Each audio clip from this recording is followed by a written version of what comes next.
Today's episode, we're gonna wrap it up today. Yes, we are. This is 303 review on Sir Davis Whiskey by Beyonce. I'll go by the name of. Let's get into this. Play the intro. I go by the name of Lord. Let's review some whiskey.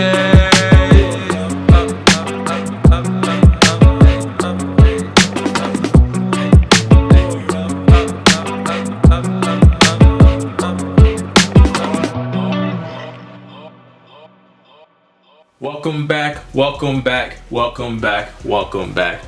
back. Now, as promised, here I am 1 week later.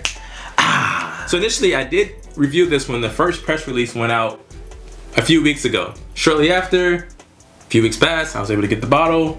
And then I did the review. However, during the review, I felt, since I just opened it, that I kind of wanted to give it more time to open up and really give a really honest review. As you see, it has opened up and I reviewed it.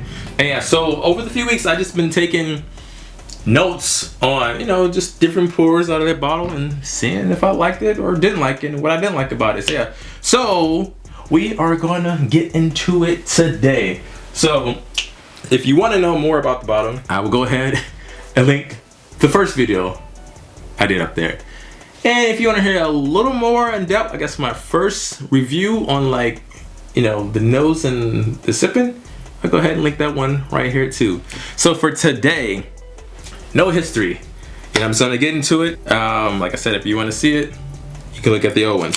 So the mash bill, I will say, is 51% rye and 48% malted barley, and that's it. That's all that's in here, and it is finished in a Pedro Jimenez sherry cask. Now, I would say, when I reviewed it the first time, to me the Pedro Jimenez cask was overbearing, and I was getting like weird notes that I normally don't get in whiskey. So that's why I wanted to take a break, come back within a week, and kind of sit with it. So in the midst of me sitting with it, I was able to pick out a few subtle nuanced notes that confirmed what I was thinking, but then they transitioned to something more pleasantful. So yeah, so I went ahead and I poured this one up already. As you can see, it is poured.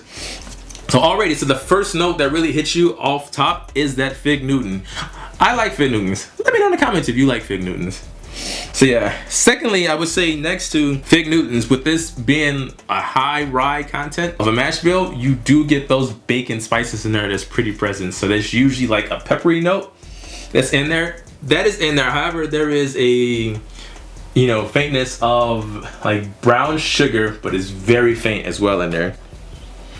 There's a plum note in there, but I would say the fig note is more predominant than the plum, but the plum is a little back. Interesting too, so on the note, more for like a wood smell I'm getting, it's more like a cedar wood. So if you walked into like a nice closet somewhere and they had cedar blocks in there, that's what I'm smelling right now. But it's not overpowering though. But I am still getting that fig. That fig is jumping out at you. So if you like figs, that is the note for you that's in here, in my opinion. Toffee note too is pretty present in here. It's a faint toffee note, not necessarily like a rich toffee note, but very faint. And then there is a weird, not necessarily weird, but there is like a licorice note in there as well. It's very hint. I personally don't like licorice, but it's kind of buried deep in there. So yeah, so let's get into the taste.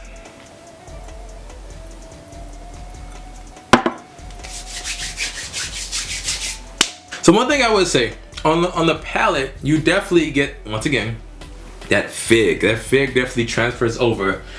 This is 88 proof. However, when I say this, it doesn't necessarily mean proof-wise, but it drinks a little hot. And hot meaning it has like a little bit of a spice note on it from the high rye content. So yeah. So that could be a part of it also too. It is aged in Texas and is a younger whiskey.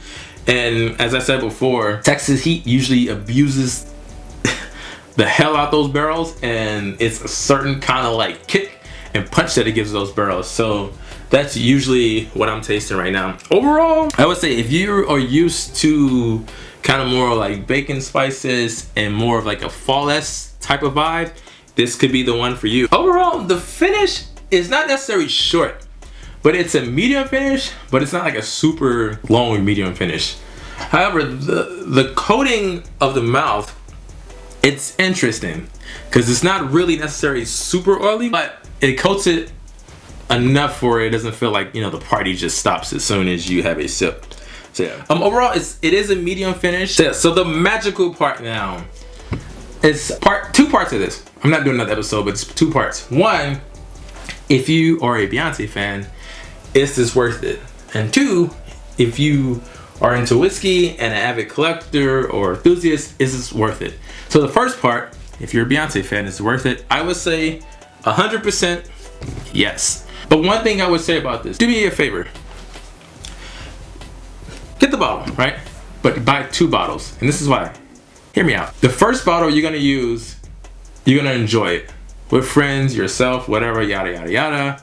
And you're gonna usually mix it how you normally mix it and drink it how you normally drink it. So if you drink it with Mountain Dew, drink it with Dr. Pepper, Mr. Pibb, Coke, Sprite, ginger beer, lemonade, fruit punch, orange juice, hey, do it whatever you gotta do to that bottle. The second bottle, I want you to never open it. Just don't open it. Keep it in a cool place. Keep it stored just like that. Never on the side.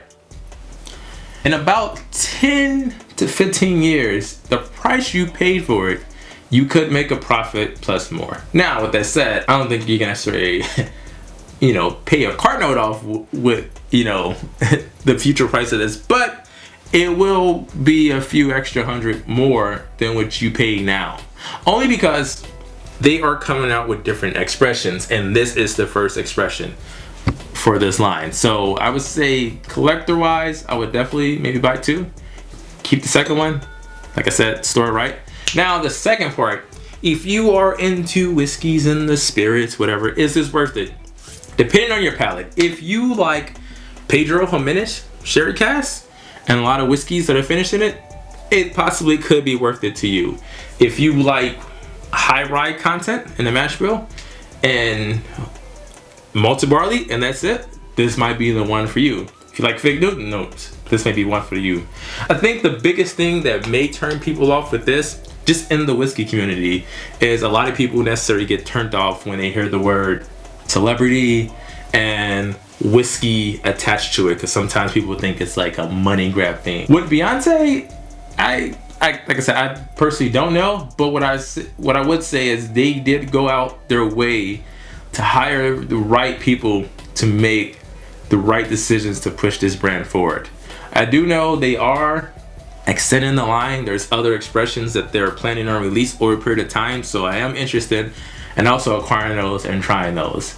Hell, I believe that there might be like a high premium bottle of this coming soon, a high age statement coming soon, and yeah, all that jazz. I'm telling you, it's definitely coming. But I personally wouldn't purchase this one again, because like I said, I am siphoning this one out for samples to all my friends to enjoy.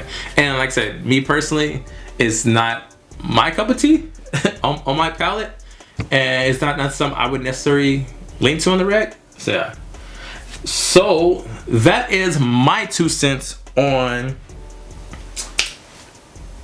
the Sir Davis as promised. So let me know in the comments if you are actively seeking this one, and if you got it already. And 2, let me know what you think. I'm curious. Let me know what you think. And let me know if it's kind of hard to find the area if you haven't saw it yet. So yeah. So if you like this one, go ahead, give me a good old like, comment, and subscribe. Yeah, woo! And like we always say at this time, folks, cheers, salud, sante, Kobe, and all that jazz.